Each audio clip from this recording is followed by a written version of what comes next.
سوال پوچھا گیا کہ جنات کی کیا حقیقت ہے؟ جواب سماعت فرمائیں۔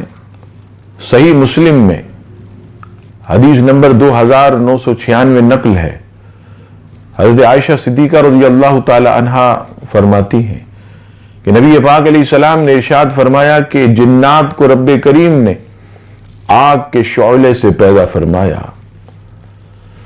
اور یہ وہ مخلوق ہے کہ جو انسان سے بھی پہلے رب کریم نے پیدا فرمائی۔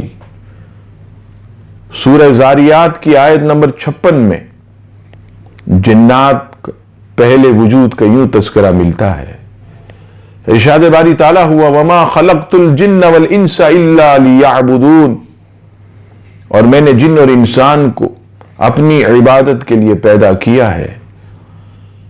آیت میں واضح اشارہ ہے کہ رب کریم نے پہلے جن کا ذکر فرمایا پھر انسان کا۔ اس سے معلوم ہوا کہ جنات یہ انسان سے پہلے پیدا کیے گئے۔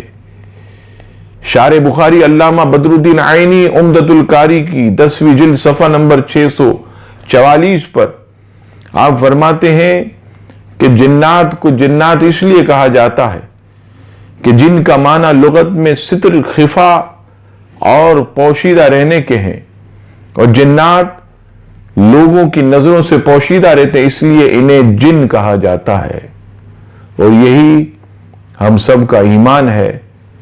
اللہ تبارک و تعالی ہم سب کو دین سمجھنے کی توفیق عطا فرمائے، آمین۔